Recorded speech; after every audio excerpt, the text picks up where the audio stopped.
Good morning everyone, कैसे हो आप सभी। तो आज मैं आपको ये बताने आया हूँ कि सीएसआई का पैटर्न क्या है, ठीक है, कैसे हम सीएसआई को क्रैक कर सकते हैं और क्या यूनिट इसके लिए इम्पोर्टेंट है, ठीक है। तो सीएसआई का पैटर्न बताने से पहले मैं आपको ये बताना चाहूँगा कि लास्ट टॉक एकेडमी का जो ऑफलाइन बैच है वो स्टार्ट हो चुका है। डेट है 12 सितंबर। तो अगर आप चाहते हो कि इसके अंदर रजिस्ट्रेशन करना तो आप क्या कर सकते हो, 9785333314 पर आप कॉन्टैक्ट कर सकते हो एंड देन अपना रजिस्ट्रेशन करवा सकते हैं बच्चों। तो देखो, आओ अपन अपने टॉपिक पे आते हैं। देखो, सीएसआर का जो पैटर्न है बच्चों, ये 3 पैटर्न पे काम करता है। 3 पैटर्न क्या है, ए, बी एंड सी। 3 सेक्शन होते हैं बच्चों, सब जानते हैं इसके अंदर।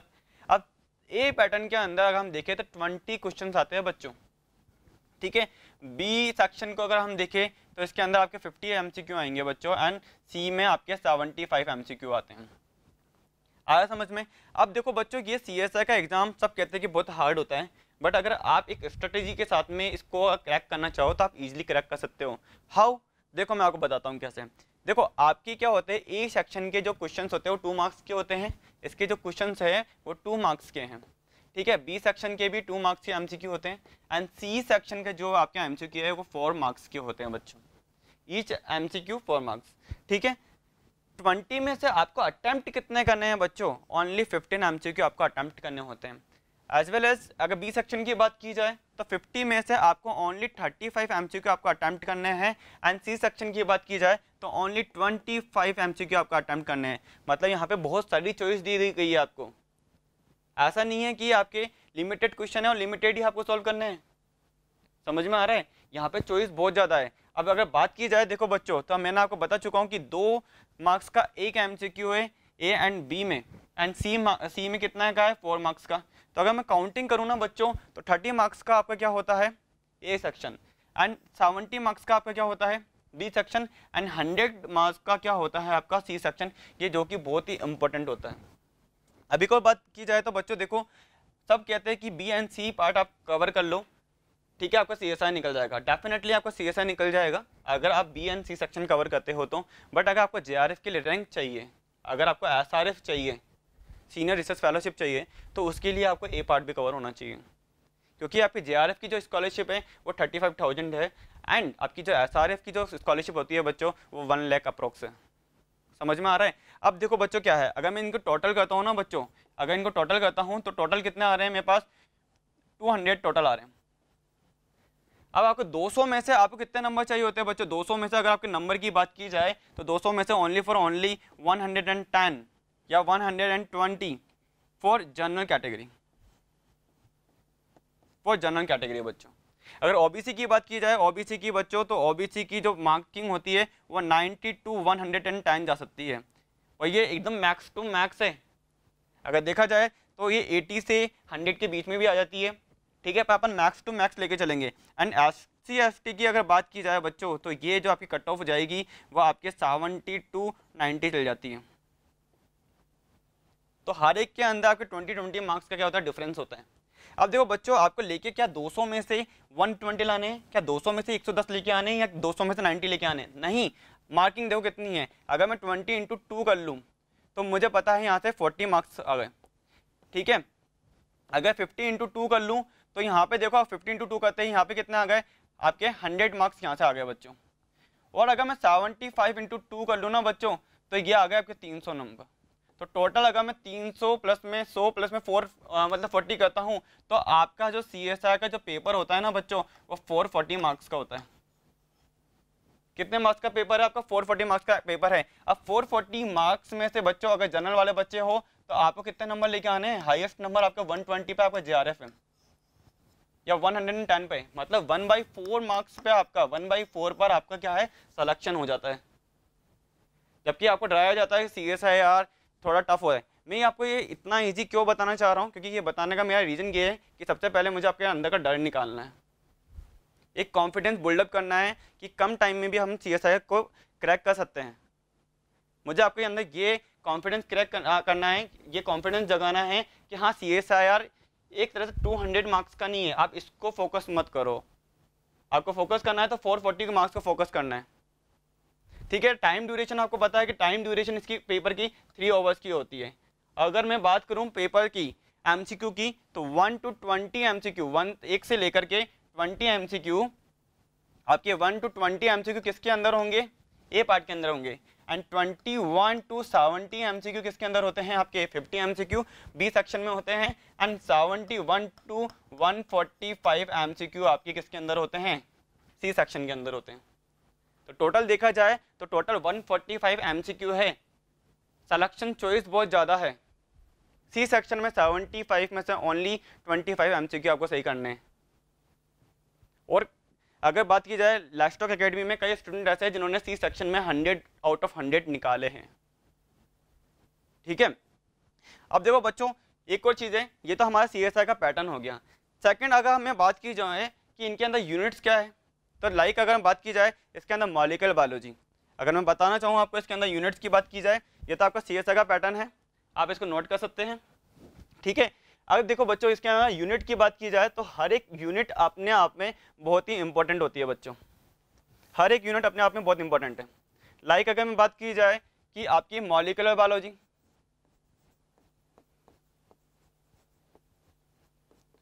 आपकी मॉलिक्यूलर बायोलॉजी, आपकी सेल बायोलॉजी,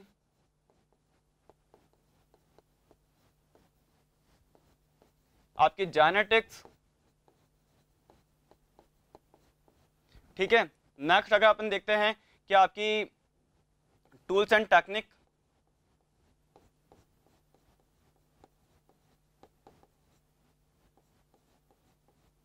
ठीक है, प्लांट फिजियोलॉजी,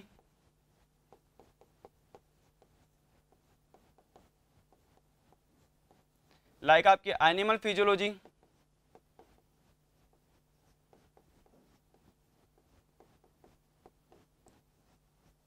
आपकी बायोकेमिस्ट्री,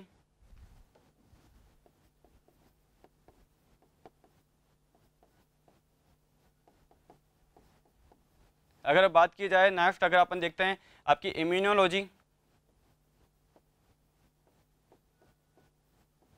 नेक्स्ट अगर बात की जाए डेवलपमेंट बायोलॉजी,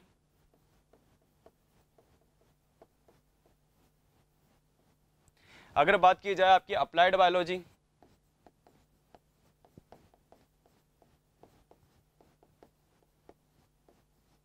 ठीक है, ऐसी आपकी 12 यूनिट्स होती है बच्चों अगर देखा जाए तो। ठीक है, आपके 12 यूनिट मिल करके आपका क्या होता है, आपका ये पूरा सिलेबस करती है। अगर इसमें देखा जाए 11th एंड 12th तो आपके 11th में आ जाएगी इकोलॉजी एंड 12th में आ जाएगी इवोल्यूशन।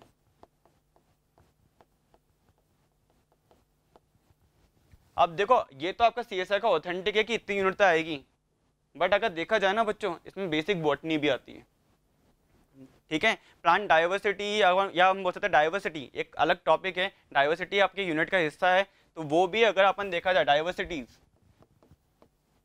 तो ये भी आपका क्या होता है सिलेबस का हिस्सा है। इसमें आपके प्लांट एंड एनिमल डाइवर्सिटी दोनों आ जाएगी, ये भी बहुत इंपॉर्टेंट होता है।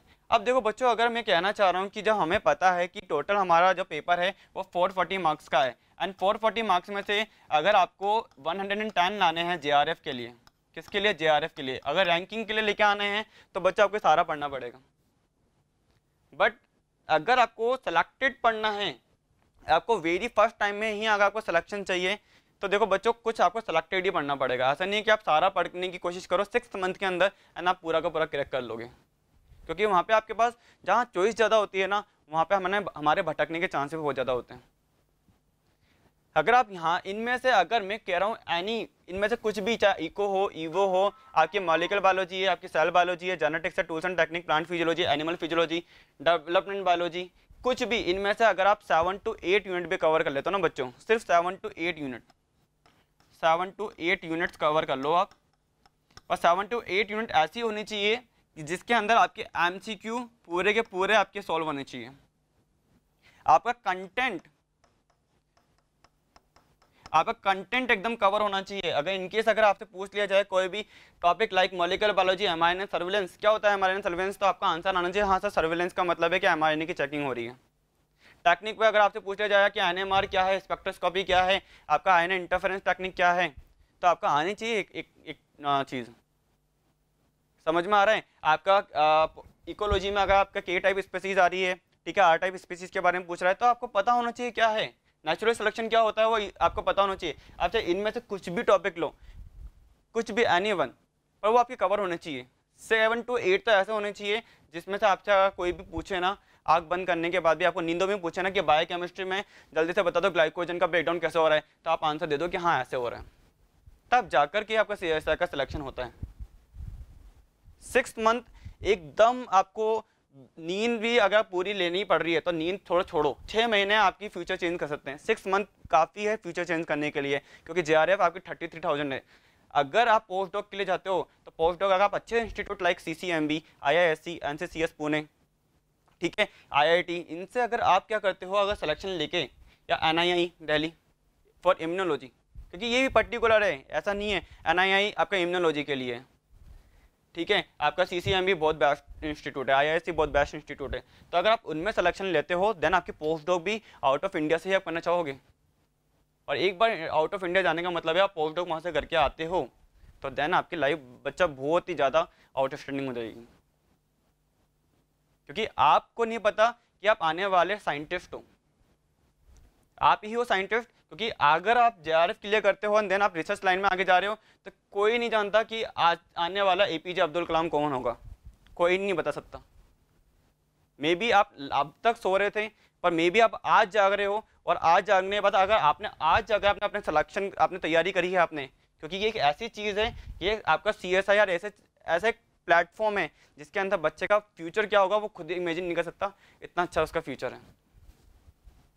चाहे आप CDRI की बात कर लो, सेंट्रल ड्रग रिसर्च इंस्टीट्यूट की बात कर लो, ऑल ड्रग अगर चेक हो रही है तो CDRI में चेक हो रही है, तो कुछ छोटी मोटी चीज़ तो होगी नहीं, CDRI लखनऊ, ठीक है। तो मैं आपको यही कहना चाह रहा हूँ कि अगर CSIR अगर आप क्रैक करते हो तो लाइफ आपकी वाकई में बहुत अच्छी होगी। आप CSIR आप चेक कर सकते हो। अब देखो अगर आपने CSIR के लिए अगर इतना सब कुछ पढ़ रखा है ना बच्चों, तो एक और चीज़ है, ये सारे एग्जाम का बाप है, father of all exam, like DBT JRF।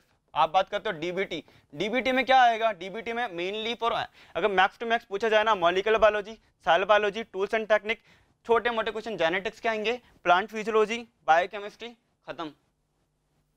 अगर मेनली आप उसका पेपर एनालिसिस करोगे तो इसी के यूनिट में आपका पूरा का पूरा DBT खत्म है। ICAR में क्या आता है, ICAR Indian council of agriculture research, तो उसमें क्या आ रहा है, ICAR आप एग्जाम किसे दे रहे हो, जेनेटिक्स से दे रहे हो तो जेनेटिक आएगी, बायोकेमिस्ट्री से दे रहे हो ओनली बायोकेमिस्ट्री आएगी, plant physiology only plant physiology. मतलब आपने CSIR के लिए आपने इतना पढ़ा, भाई एक ICAR के लिए आपको एक पर्टिकुलर सब्जेक्ट पढ़ना पड़ रहा है। ICMR आपकी इम्यूनोलॉजी आ जाएगी, आपकी एनिमल फिजियोलॉजी आ जाएगी, आपकी डेव बायो आ जाएगी, थोड़ी मेडिकल टर्मिनोलॉजी आ जाएगी, मॉलिक्यूलर बायोलॉजी आ जाती है, tools and technique and molecular biology तो देखो सब में आएगी, सेल बायोलॉजी सब में आएगी, ये आप स्किप नहीं कर सकते। तो आपकी एक तरह से ICMR की भी तैयारी हो रही है। ACTREC JRF for Tata institute, ACTREC के अंदर आपकी molecular biology, cell biology, genetic, tools and technique, plant physiology, biochemistry, immunology, dev bio, खत्म। मतलब तैयारी आपको किसकी करनी चाहिए, आपको फोकस किसको करना है, आपको फोकस करना है बच्चों सिर्फ CSIR को, आपको फोकस करना है किसको, CSIR का फोकस करो बच्चों। CSIR का फोकस कर लोगे तो आपके जितने भी एग्जाम है ना remaining, like DBT JRF, ICAR JRF, ICMR JRF, GATE also specific for particular unit, like GATE biochemistry आती है आपकी, आपको पता है बायोकेमिस्ट्री आएगी, प्लांट फिजियोलॉजी में प्लांट आ जाती है आपकी, प्लांट आती है आपकी, एनिमल फिजियोलॉजी और डायो बायो में आपकी क्या आ जाती है, जूलॉजी आ जाती है, ठीक है, माइक्रोबायोलॉजी एंड इम्यूनोलॉजी साथ में आती है, तो इसमें आपका ये पर्टिकुलर पोर्शन आता है। एक फूड साइंस आपको थोड़ा अलग से पढ़ना पड़ता है, अदरवाइज ये ही यूनिट आपकी 1 2 3 4 5 ये ही आपकी एक तरह से गेट कवर कर लेती है। थोड़ी बहुत उसके अंदर आपकी मॉलिक्यूलर बायोलॉजी के आपके ट्रांसक्रिप्शन के क्वेश्चन आ सकते हैं, या एप्लीकेशन के क्वेश्चन आएंगे एकदम बेसिक, ठीक है, थोड़े बहुत सेल बायोलॉजी के आएंगे या जेनेटिक्स के आएंगे, ठीक है। तो ये ही आपके यूनिट आपकी गेट को कवर करा सकती है, सिलेक्शन ला सकती है। तो मेरा कहने का मतलब क्या है, एक थोड़ा सा आपको मोटिवेशन वीडियो ही है, मैंने आज तक कभी किसी बच्चे के लिए नहीं बनाया है, सिर्फ मैं आज इसलिए बनाना चाह रहा हूँ क्योंकि कुछ बच्चे को मेरे पास मैसेज आता है, सर तैयारी करें कैसे। किसी का लास्ट टाइम मेरे को इंस्टाग्राम पे मैसेज आया था कि sir difference between CSIR and ICAR, difference between ICAR and ICMR, difference between GATE, DBT and CSIR। तो सबसे बेस्ट जो एग्ज़ाम होता है वो CSIR होता है, उसके बाद में सारे आपके एग्ज़ाम आएंगे। और अगर आपने CSI की तैयारी कर ली तो डेफिनेटली इनकी तैयारी ऑटोमेटिक हो जाएगी। ये तो वही बात होगी कि IAS की तैयारी करने वाले को अगर मैं बोलूँ कि कांस्टेबल की तैयारी या पटवार की तैयारी क्लियर करनी है तो क्या क्लियर कर दोगे, आप बोलोगे इजीली सर IAS की तैयारी करके बैठाए हो। तो ये हमारी फील्ड का IAS है, ये CSIR साइंटिस्ट लेवल की जॉब है, ठीक है।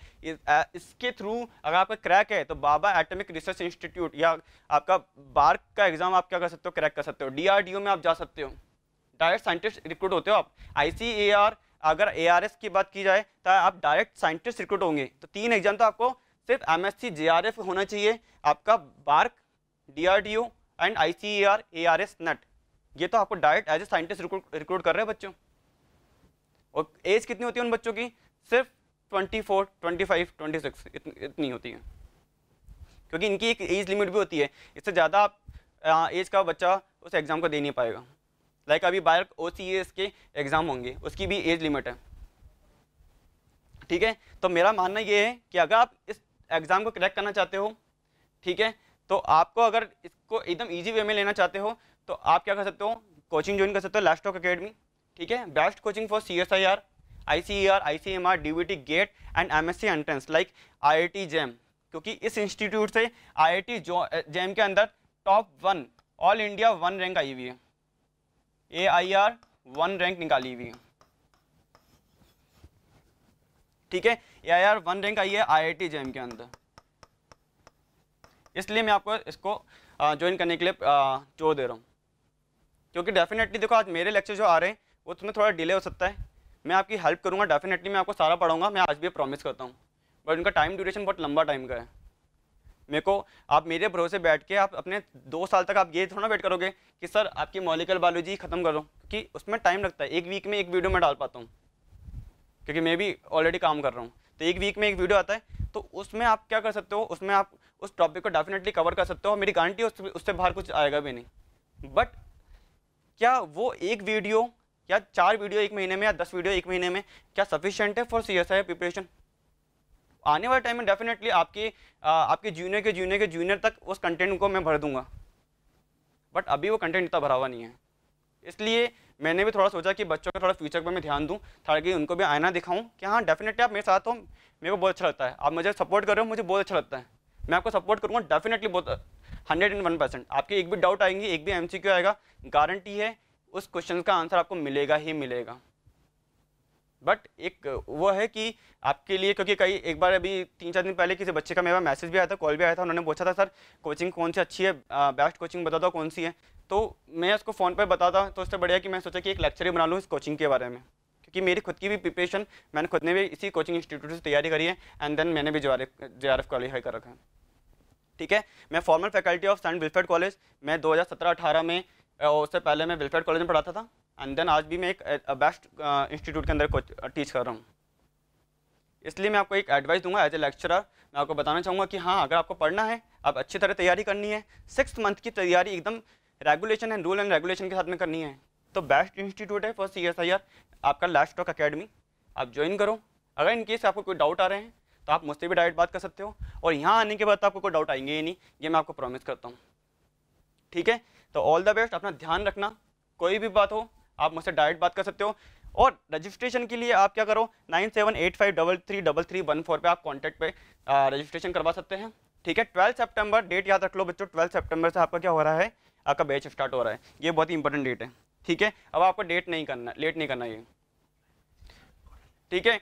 और एक और चीज़ है बच्चों कि आपका इसके अंदर आपके जो ऑफलाइन आपका जो बैच है, इसके अंदर आपका ऑफलाइन बैच के साथ में आपका रिकॉर्डेड लेक्चर भी दिया जाएगा। इनकेस अगर आपसे कुछ छूट जाता है, स्किप हो जाता है ऑफलाइन क्लास के अंदर, तो आप उस रिकॉर्डेड लेक्चर से अपना कंटेंट आप रेडी कर सकते हो, क्योंकि बच्चों बहुत लेट हो गया है। मेरा मानना है कि 2020 के अंदर आई थिंक लॉकडाउन लगा था, 2020 लॉकडाउन के बाद में 2 साल बच्चों ने कुछ भी तैयारी नहीं करी है।